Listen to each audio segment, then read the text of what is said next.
Seb, est-ce que tu croyais avoir un aussi bon coach que ça en début de saison?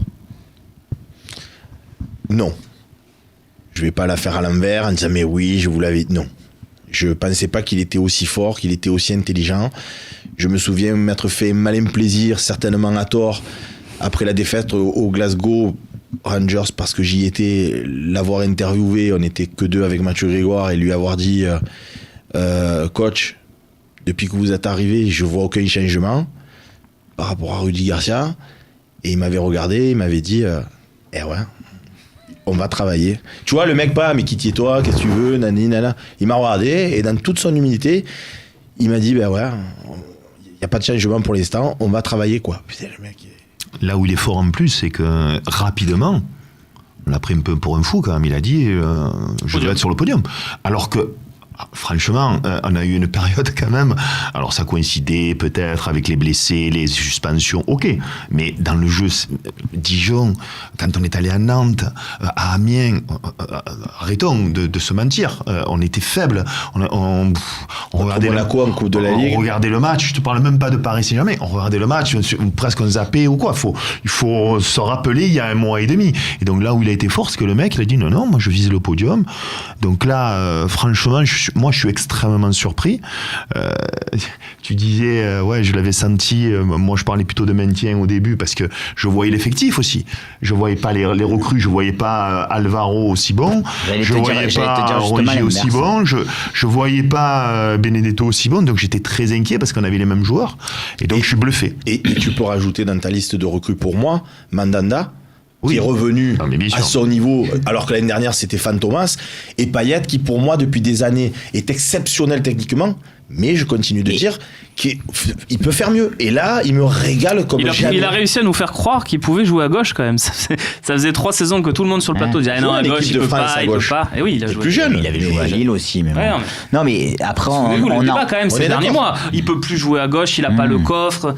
Les refus défensifs. D'ailleurs, si on peut faire une parenthèse sur Payet, là, sur ce match, moi, quand il est passé en pointe après, et que j'ai vu faire à un moment donné 6 fois d'affilée les allers-retours à droite à gauche, quoi, j'ai dit là, il me prend pour un con, quoi, parce que c'est pas possible, c'est le mec. Donc tu reconnais que j'avais raison d'être mécontent de lui. Je reconnais que sur certains points. Max, puisqu'on nous parle de périodisation tactique, c'est la méthode de Villas-Boas, il l'a déjà expliqué plusieurs fois. D'ailleurs, vous avez des articles sur le Phocéen, si vous voulez vous refaire tout ça, on en a parlé en début de saison.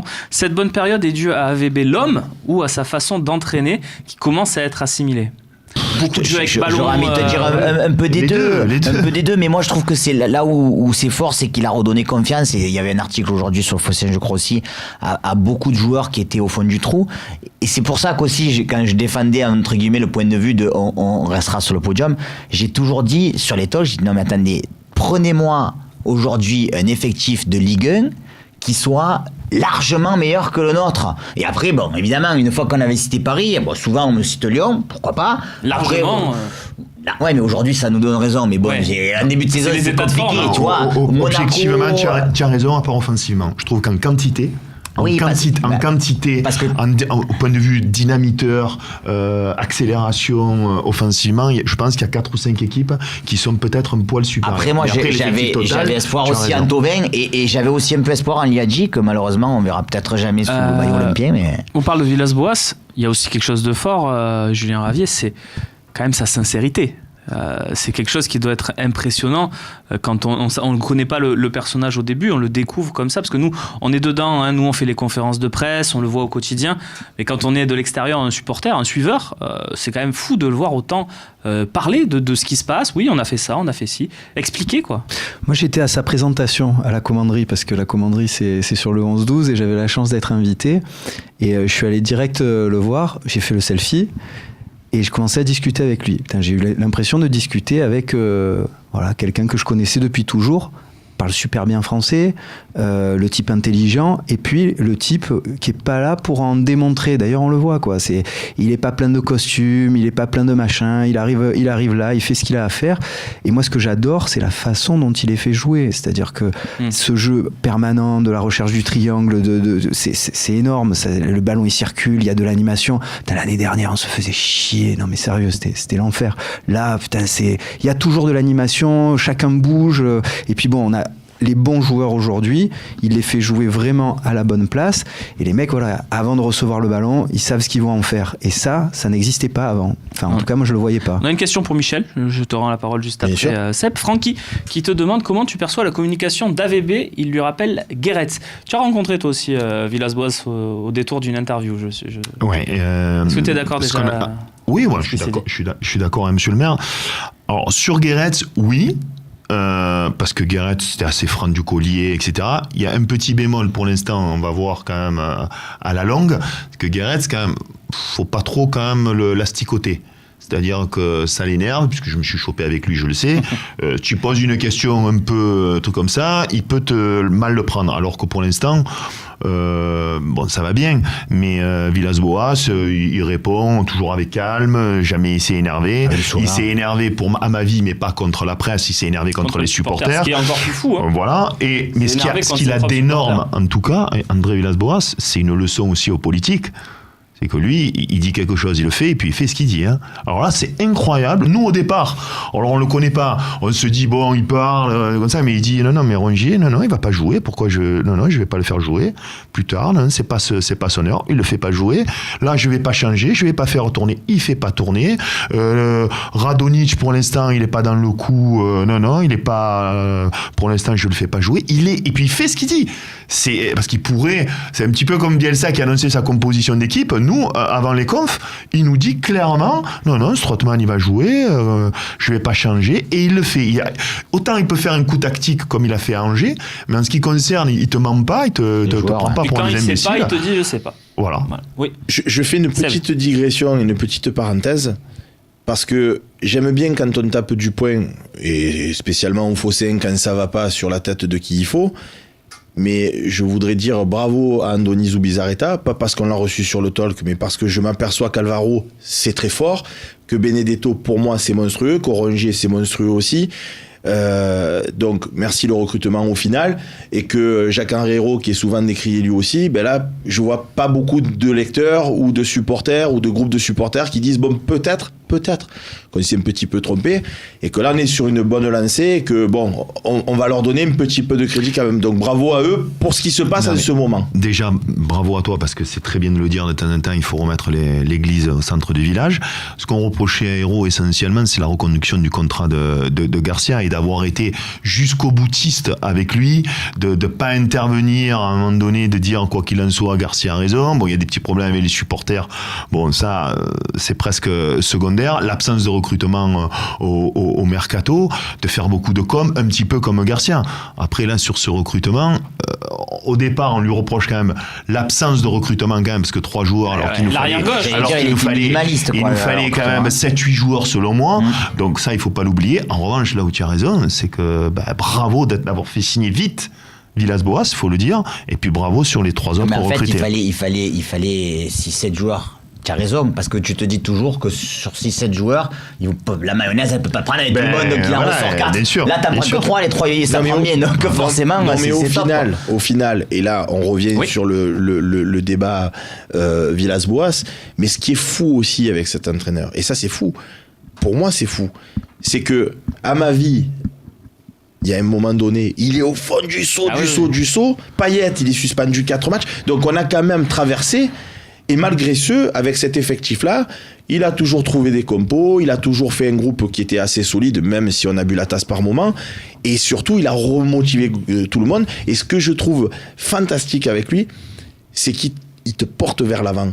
Quand il te parle, tu as envie de lui croire, il te tire tout le monde vers l'avant. Alors que Garcia, maintenant qu'il est plus chez nous, je le regarde quand il est à Lyon, il te fait presque peine. Aujourd'hui, il me fait presque peine. On a Choubi Golf qui nous évoque la série de Bielsa. C'était un peu dans la même période. Bielsa qui avait enchaîné 8 succès, champion d'automne, et ça s'était un peu effrité sur la deuxième partie de saison. Est-ce que ça peut pas arriver avec Villas-Boas, messieurs ? L'avenir nous le dira. Mais je pense qu'il y a une grosse différence, c'est qu'il est beaucoup plus humain. C'est-à-dire que Bielsa, il pouvait être paternaliste sur quelques gestes. Par contre, il parlait beaucoup moins, puis avec la langue aussi, il parlait beaucoup moins avec les joueurs. Là, tout le monde le dit, il va dans le vestiaire, il plaisante. Je pense qu'il le considérait un peu comme un fou, les autres, à Bielsa. Et qu'à un moment donné, ça a tiré, et ça a pété. Alors qu'avec lui...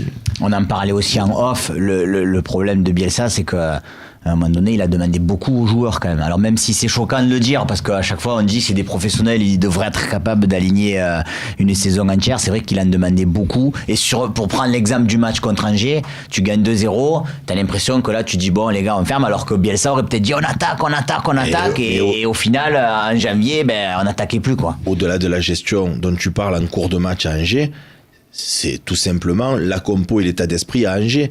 Bielsa, il aurait été incapable de dire on va leur laisser le ballon. C'était impossible. On les aurait pressés, et peut-être que en pressant Angers, on se serait fait tuer. Ouais, ça on le sait pas. Hein. On le sait pas, on le saura Voilà, jamais. tiens, Stéphane Moulin, le coach d'Angers, qui est d'ailleurs le coach Surpris. en activité, qui a la plus longue période dans un club des 5 plus grands championnats.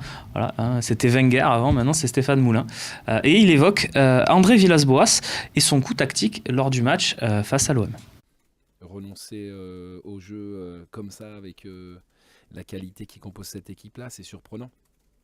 C'est pas une critique de ma part, c'est juste que c'est très fort de convaincre tous ces joueurs de valeur, de laisser le ballon à l'adversaire, de le redonner même parfois, volontairement ou involontairement, pour pouvoir nous contrer. Donc voilà, ça c'est une belle réussite pour eux. On a eu un petit Larsen, c'est pour ça que tout le monde se tient les oreilles, ça arrive, c'est du direct, hein, voilà, hein, c'est les conditions du direct. Ça fait plaisir, Romain, que tu passes cette interview. Moi, j'ai rarement vu ça, quoi. Qu'un coach, à la fin du match, calme, zen. Bon, lui, c'est un mec très intelligent, Oui. il est super. Il aurait pu dire, ouais, l'OM, ils ont pas dominé, les joueurs qu'ils ont, il y a eu un penalty, il aurait pu faire un petit peu la pleureuse ou quoi. On a bien Et joué le les mec, 10 premières minutes. il le dit, hein, Mandanda, il a peut-être, bon, Non, mais en plus, évidemment, il le dit posément, mais c'est vraiment pas une critique. Le mec, il est bluffé. Et je trouve que c'est rare qu'un entraîneur, il dit bravo en quelque sorte au coach d'avoir convaincu ses joueurs de faire ça. Je suis bluffé. Là où c'est vraiment encourageant, c'est que du coup, depuis des mois, voire des années, on se dit mais on ne sait pas défendre. On a une équipe, on ne sait pas défendre, et quand on défend, des fois, le final, c'était de dire mais quand on défend, on ne sait pas défendre, alors autant qu'on attaque. Là, tu t'es aperçu que finalement, il a réussi aussi à les faire défendre. Et des joueurs pour lesquels on ne s'y attendait pas forcément. Et ce qui est fou, c'est que moi, c'est mon impression. Et mon impression, elle vaut ce qu'elle vaut. Mais quand on avait Deschamps, et Dieu seul sait que je suis d'adepte absolu de Deschamps, mais il y avait des matchs où je me faisais chier. C'est-à-dire qu'on défendait, mais c'était presque béton, quoi. Tu vois ce que je te dis, tiens en place. Alors que là, tu défends, mais tu sens que tu peux te projeter, tu sens que tu peux changer. C'est une autre forme de défense. Après, ce qu'il y a aussi avec Deschamps, c'est que tu avais un effectif beaucoup plus fort. Il y avait des joueurs beaucoup plus forts. Donc tu te disais parfois, tu mérites peut-être mieux que ce que tu proposes. Donc là, tu sais quand même que tu as un effectif, pour moi, quand même light, je persiste, et ce qu'ils arrivent à faire, et puis encore une fois, bluffant 4 jours après la belle prestation contre Brest. Ce qui est très bon aussi, effectivement, c'est ce que tu viens de dire, ce que vous venez de dire. Non, pas de souci. C'est ce changement de tactique et cette capacité de l'équipe à changer de tactique et à suivre à la lettre les consignes du coach.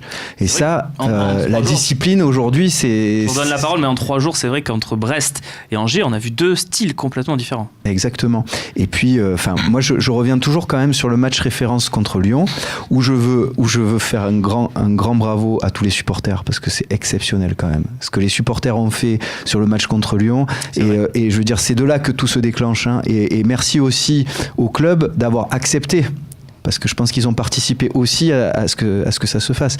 Mais bon, voilà, derrière, on est sur une super dynamique, et à chaque fois, il y a un peu de tactique qui change, et il y a une bonne étude de l'adversaire, et derrière, ça gagne.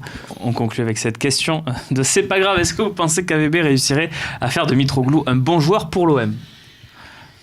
Moi, honnêtement, je pense pas. On a beau dire, moi, j'ai envie de te dire que on est tous en train de donner des louanges à AVB, mais voilà, après. Mais excusez-moi, pour répondre à c'est pas grave, hein, on le voit avec Germain. Oui, non, c'est vrai que Germain, c'est un des rares qui l'a pas sauvé encore, Villas-Boas. Il y a des joueurs, à un moment donné, tu les sauves pas, quoi. Je veux dire. Peut-être dimanche. Le problème de Mitroglou, c'est qu'il a les pieds carrés, donc voilà. Et sa tête, elle est pas si bonne que ça, donc. Non, et puis après, apparemment, il veut un avant-centre qui participe au jeu. André Villas-Boas, à l'image de Benedetto, voilà, qui combat, il est dans la lutte pour le collectif, pour l'équipe. Et Mitroglou, on sait que c'est un joueur de surface qui peut marquer que s'il y a un ballon qui traîne ou de la tête. Hein. Après, Michel, on va pas se mentir. On sait très bien que tu n'aimes pas trop Bounassar attaquant droit, et moi non plus. On voit que Bounassar, quand il joue ailier droit, attaquant droit, c'est toujours pas bon. Donc quand il me dit est-ce qu'il pourrait transformer, pas transformer, Bounassar arrière droit, ça m'a convaincu, c'est un bon joueur de l'équipe.